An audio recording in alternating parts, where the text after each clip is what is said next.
আসসালামু আলাইকুম। কেমন আছো সবাই? আশা করছি তোমরা প্রত্যেকে ভালো আছো।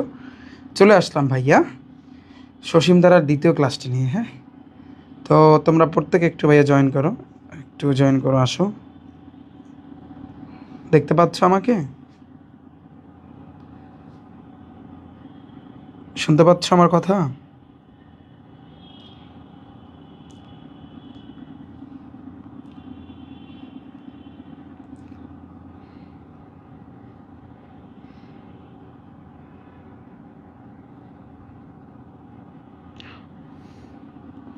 অনেক ফর্সা দেখাচ্ছে আমাকে, তাই না?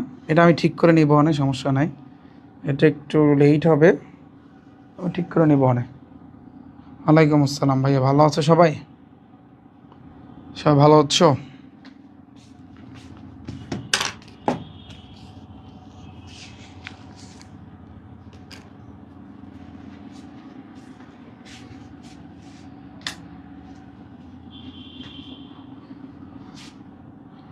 ওয়ালাইকুম আসসালাম। আর বইলো না।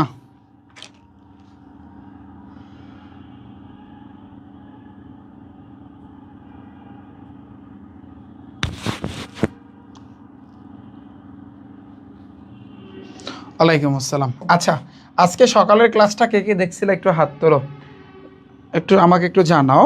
আমরা কিন্তু কি পড়ছিলাম আমি তোমাদের একটু আইডিয়া দিচ্ছি। দেখো ভাইয়া, আমরা সসীম ধারার ভিতরে কিন্তু ছিলাম। প্রথম পার্টে আমাদের কি ছিল, বেসিকটা কিন্তু আমি তোমাদেরকে আবার করে দিয়েছিলাম, মনে আছে? দেখো, অনুক্রম কি, ধারা কি। তারপর ধারা কিন্তু মেইনলি দুই ক্যাটাগরি, একটা সসীম ধারা, একটা অসীম ধারা।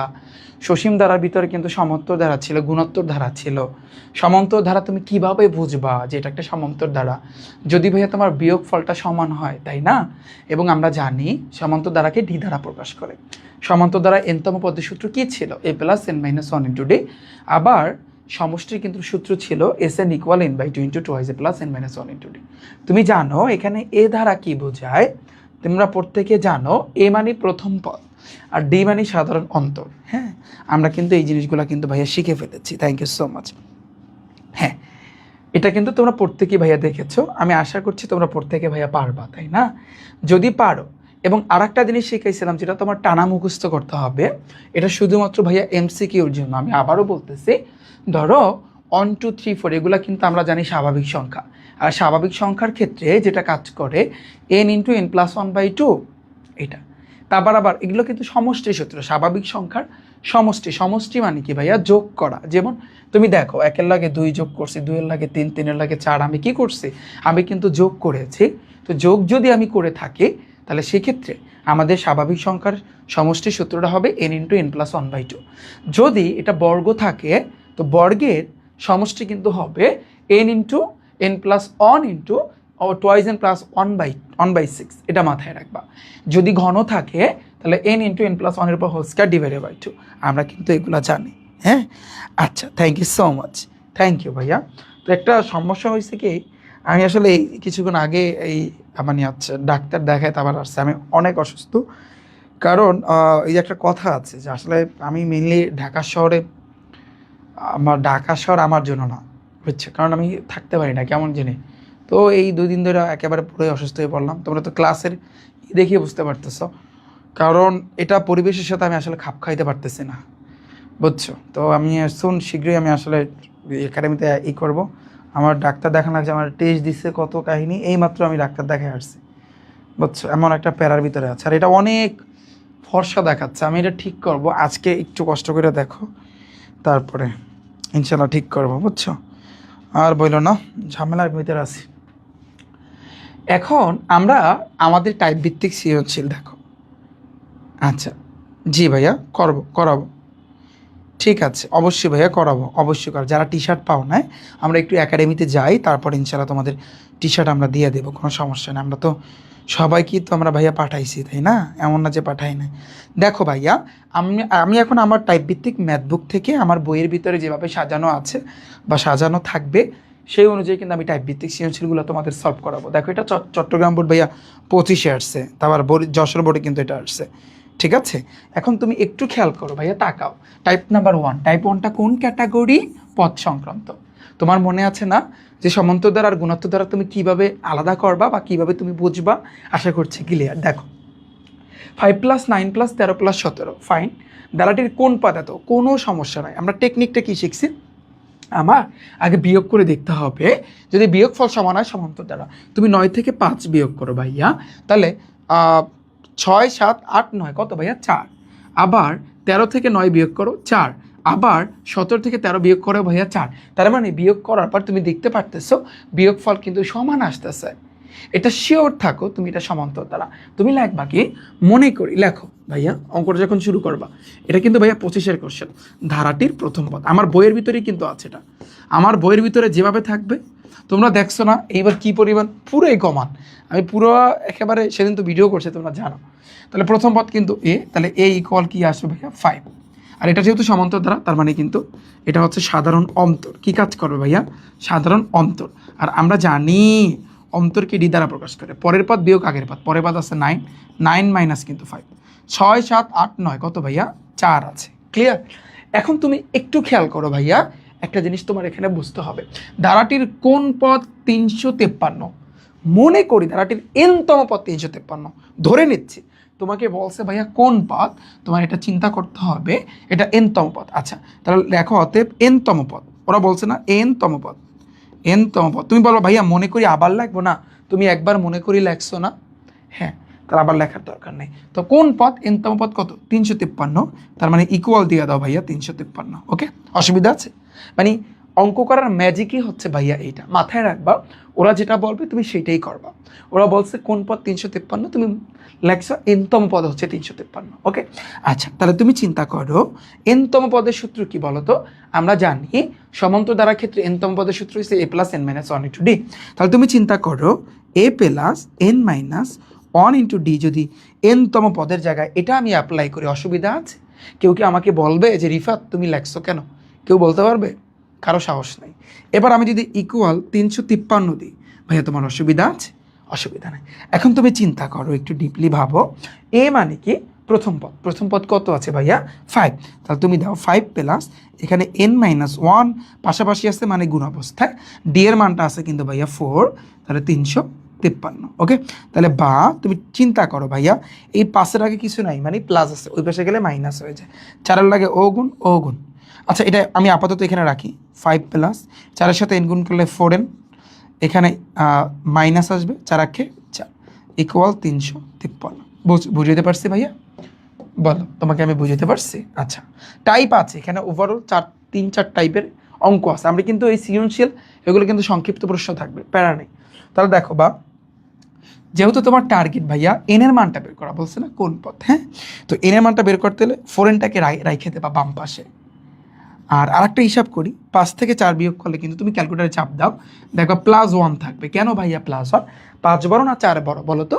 5 বড়। আমরা জানি বড় সংখ্যার ক্ষেত্রে বড় সংখ্যার আগে যে চিহ্ন থাকে ওইটা বসাই থাকে, তার 5-এর আগে কিছু না মানে প্লাস, তাহলে +1। তো ইকুয়াল তারপর কত ভাইয়া? 353। ফাইন, তারপর তুমি দেখো 4nটাকে তুমি রাখো ইকুয়াল 353 +1, ওই পাশে গেলে -1, তাহলে বা তুমি 4nটাকে রাখো, 353 থেকে 1 বিয়োগ করলে তোমার 352 আসতেছে। ক্লিয়ার? তাহলে বা তুমি এনটাকে রাখো 4, গুণ অবস্থায় আছে, ওই পাশে গেলে তোমার ভাগ হয়ে যাবে, তাহলে 352 যাবে উপরে, 4 আসবে নিচে। অতএব তুমি দেখো ভাইয়া এন এর মানটা কত আসে, দেখো তো ভাইয়া এন এর মানটা আলটিমেটলি কত আসে? আমার ক্যালকুলেটরটা কোথায়? 88 আসছে ভাইয়া। কত? 88। বুঝছো? এখন তুমি লিখে দেবো অতএব ধারাটির 88তম পদ। এই লাইনটা লিখতেই হবে, আমি অনেক সময় লিখবো না কারণ দ্রুত করাইলে। ধারাটির কোন পদ মানে 88তম পদ, 88তম পদ। দেখো 88তম পদ কত ভাইয়া? 353। আমি বুঝতে পারছি তোমাকে? বলো পানি পানি। এই অঙ্কটা কে কে বুঝছে? যদি তুমি এই অঙ্কটা বোঝো তাহলে টাইপ 1-এর যত অঙ্ক আছে সামনে সবগুলো ভাইয়া তুমি করতে পারবা, কোনো অসুবিধা নাই। আমি বুঝতে পারছি ভাইয়া?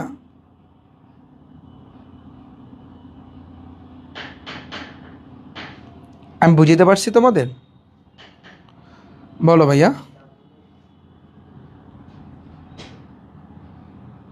ঠিক আছে, থ্যাংক ইউ সো মাচ। পানি পানি। হ্যাঁ তোমাদের কন্টিনিউয়াস আমি ক্লাস নিব এবং আমি একটা টার্গেট নিব যে দেখি সাপ্তাহিক বা তোমাদের হচ্ছে কি বলে যে আমি এটা শুরু করে দিয়েছি অলরেডি, ইনশাল্লাহ। আজকে কিন্তু সকালবেলা, গতকালকে আমি কিন্তু তোমাদের ক্লাস নিতে পারি নাই, এই জন্য কিন্তু গতকালকের ক্লাসটা কিন্তু আজকে কিন্তু নিছিলাম সকালবেলা। তোমরা অনেকে উপস্থিত ছিলা, অনেকে ছিল না ভাইয়া। তোমরা অনুরোধ তোমাদের কাছে, সসীম দ্বারা প্রথম পাঠটা তোমরা একটু দেখে নিবা। ফাইন। ধারাটির কোন পদ এত? ঢাকা বোর্ড 24 আসছে। দেখো তুমি নির্ণয় করতে পারবা না, 7 থেকে 4 বিয়োগ কর। আগে দেখতে হবে এটা আমাদের সমান্তর দ্বারা নাকি গুণোত্তর দ্বারা। 5 6 7 ভাইয়া 3, 10 থেকে 7 বিয়োগ করলে ভাইয়া তোমার 3। তাহলে তুমি কি লাগবা? সেম আগের মতো মনে করি লেখো। তুমি এটা তো শিওর এটা একটা সমান্তর দ্বারা, এটা তুমি বুঝছো। মনে করি ধারাটির প্রথম পদ লেখো। ধারাটির প্রথম পদ আমরা জানি প্রথম পদকে এ দ্বারা প্রকাশ করে দাও। এ ইকুয়াল কত? 4। এরপরে তোমার কি? এরপর হচ্ছে কিন্তু সাধারণ অন্তর, যেহেতু এটা সমান্তর দ্বারা তাহলে সাধারণ অন্তর কাজ করবে। আমরা জানি সাধারণ অন্তরকে ডি দ্বারা প্রকাশ করে দেয়। ডি ইকুয়াল কত? পরের পদ বিয়োগ আগের পদ, তাহলে 7 থেকে 4 বিয়োগ করবা, তুমি আলটিমেটলি 3 পাবা। ওকে, ধারাটির কোন পদ? সেমভাবে তুমি লিখবা অতএব এনতম পদ, ওই আগের মতো। তো এনতম পদ তুমি কত লিখবা? 181। এই যে 181। ও তাহলে দেখো বাহ, এনতম পদের সূত্র কি? A plus N minus 1 into D, এটা ইকুয়াল 181। তাহলে বা তুমি এ এর মান কত জানো ভাইয়া? 4 plus N minus 1 into D, পাশাপাশি আছে গুণ অবস্থায়। ডি এর মান 3 ইকুয়াল 181। তাহলে বা তুমি 4টাকে রাখো প্লাস 3-এর সাথে এটা গুণ এটা গুণ, তাহলে 3n মাইনাস 3 একে 3 ইকুয়াল 181। তাহলে বা তুমি 3nটাকে রাখো, 4 থেকে 3 বিয়োগ করলে দেখবা প্লাস 1 থাকে ইকুয়াল 181। বুঝতে পারছি আমি? বল কতটা সোজা। তাহলে বা তুমি 3nটাকে রাখো, হ্যাঁ প্লাস 1 ওই পাশে গেলে মাইনাস 1 হবে। তাহলে 181টা তুমি বিয়োগ করবা 1 দ্বারা। তাহলে বা তুমি 3nটাকে রাখো, 181 থেকে ভাইয়া তুমি যদি 1 বিয়োগ করো তাহলে তুমি কত পাবা? 180 পাবা। তাহলে বা তুমি এনটাকে রাখো, 180 3 আর এন গুণ অবস্থা আছে, বেশি গেলে ভাগ হয়ে যাবে। তাহলে বলো তো ভাইয়া তুমি এনের মানটা কি পাচ্ছ? বলো ভাইয়া। ঠিক আছে ভাইয়া, তাকাবো অবশ্যই। হ্যাঁ সব করাবো ভাইয়া, তোমাদের সব করাবো, তোমাদের সব করাবো, কেন করাবো না? দেখো 60, শরীরটা অনেক খারাপ লাগতেছে। এবার তুমি লাস্টে এই জিনিসটা কিন্তু লিখে দেবা, এটা আমাদের কিন্তু গেল। বুঝছো তুমি? এটা পারবা না, শেষ আমাদের। এত ধারাটির এমতম পদ, এটা এমতম পদ না ভাইয়া, এনতম পদ কত? এটা তোমাদের হোমওয়ার্ক থাকবে, বাসায় বসে করতে পারবা না? হ্যাঁ অবশ্যই তোমরা পারবা। সেম আমি একটু বইলা দিচ্ছি, এটা কি ধারা? 11 থেকে 8 বিয়োগ করলে 9 10 11 3, 14 থেকে 11 3, 17 থেকে 14 3, তারপর এটা সমান্তর দ্বারা। তাহলে ওই A plus N minus 1 into D আমাদের ওই সূত্র বসবে। পয়টা দেখো, এটা কোন পদ? ওই একই জিনিস ভাইয়া, হোমওয়ার্ক থাকবে, তুমি বাসায় বসে করবা। কোন পদ এত? এনতম পদ। এনতম পদ তুমি 6 থেকে 9 7 8 9, এটা এটা এটা পারবা? বলো তো 6 থেকে 9, এখানে তুমি দেখো 6 থেকে 9 বিয়োগ করো, 9 থেকে 6 7 8 9 3, আর এখানেও 3, তার মানে এটা সমান্তর দ্বারা। তুমি লিখবা মনে করি, লেখো মনে করি, মনে করি, মনে করি কি ধারাটির প্রথম পদ লেখো। ধারাটির প্রথম পদ আমরা জানি প্রথম পদকে এ দ্বারা প্রকাশ করবে, তাহলে এ ইকুয়াল 9। এরপর কি হবে ভাইয়া? এটা কিন্তু এটার ক্ষেত্রে যেহেতু সমান্তর দ্বারা, তাহলে সাধারণ অন্তর কাজ করবে। সাধারণ অন্তর মানে কি ভাইয়া? বিয়োগ করতে হবে। তাহলে ডি ইকুয়াল পরের পদ বিয়োগ আগের পদ, তাহলে 6 থেকে 9 বিয়োগ করবা। তুমি ক্যালকুলেটার চাপ দাও, দেখবা -3 আসবে, -3। ওকে, এবার বলছে কি এনতম পদ, অতএব লেখো ভাইয়া এনতম পদ। তো আমরা কিন্তু জানি এনতম পদ কত আছে এখানে? -201। তাহলে বা এনতম পদের সূত্র কি? A plus N minus 1 into D equal -201। তাহলে বা এ এর মানটা কত আছে? 9, এন মাইনাস 1 ইন্টু ডি এর মান আছে -3 ইকুয়াল -201। এটার সাথে এটাও গুণ এটাও গুণ, হ্যাঁ আচ্ছা। তাহলে বা 9 প্লাস, এটা দেখো মাইনাস আছে কিন্তু, তাহলে মাইনাস হইলে প্লাসে মাইনাসে মাইনাস হবে, এখানে কিন্তু মাইনাস হবে। বুঝছো? তোমরা বলো ভাইয়া বুঝি না, তাহলে একটু বুঝাই দিই। এখানে প্লাস ব্র্যাকেটটা উঠেও না, তাহলে -3-এর সাথে এন গুণ করলে -3n, মাইনাসে মাইনাসে প্লাস 3 একে 3 ইকুয়াল -201। তাহলে এখন তুমি ব্র্যাকেট উঠাও, তাহলে 9 প্লাসে মাইনাসে মাইনাস 3n 3n, প্লাসে প্লাসে প্লাসই হয়, প্লাস থাকলে কোনো ঝামেলা নাই, মাইনাস থাকলে যত সব ঝামেলা। বুঝতে পারছি আমি? ওকে, তাহলে দেখো বিয়োগ করো ভাইয়া, বিয়োগ করো। তাহলে বা এখানে থাকে -3n, দাও -3n, আর সামনে থাকে কি 9 থেকে 3 বিয়োগ করলে +6 থাকে ইকুয়াল -201 এই 1। তাহলে বা তুমি -3nটাকে রাখো, -201 +6 এর বেশি গেলে -6, তাহলে বা -3। তুমি ক্যালকুলেটর চাপ দাও ভাইয়া, -201 -6, এরকম -2 3টা থাকলে যোগ করতে হয়, তাহলে মাইনাস কত 200, 6 কত 7, তুমি 7 পাবা। তাহলে 2 সাইডে মাইনাস থাকলে ভাইয়া কাটাকাটি, বা 3 এর গুণ অবস্থা সেনটাকে রাখো, 207 যাবে উপরে, 3 আসবে কিন্তু তোমার নিচে। তুমি ভাগ করো ভাইয়া কত আসে দেখো, 3 দ্বারা তুমি ভাগ করো।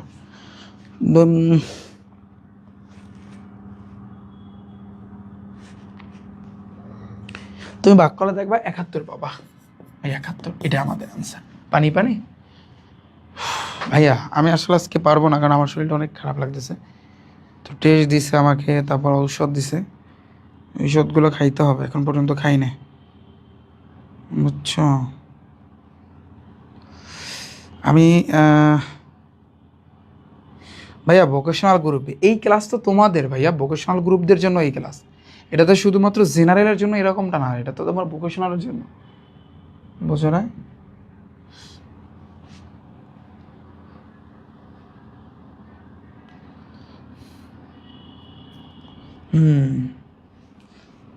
ওকে ভাইয়া, আমি আজকের মতো এখানে আমার রাখতে হবে। চাইছিলাম চ্যাপ্টারটা আজকে টাইপ ভিত্তিক সিনশিয়ালটা কমপ্লিট করলে কালকে এমসিকিউ কমপ্লিট করলে পুরো চ্যাপ্টারই শেষ হয়ে যেত। আমি আজকে আর পারবো না, অসম্ভব। তোমরা থাকো, হ্যাঁ, ইনশাল্লাহ দেখা হবে না আগামীকালকে, তোমরা ভাইয়া থাকো। আর এটা কিন্তু ভোকেশনালদের জন্য ভাইয়া, তোমাদের জন্য সেম, তোমাদের জন্য আলাদা কি, শুধুমাত্র যখন ওদের এমসিকিউ করাবে এমসিকিউটাই আলাদা, এছাড়া তো বাকি সবই সেম তোমাদের, বুঝো না? হ্যাঁ ভাইয়া ঠিক আছে, থাকো তোমরা, আমি আজকে পারতেছি না। সমস্যা নাই, একটা দুইটা ক্লাসই সসীমদার শেষ হয়ে যাবে না, থাকো।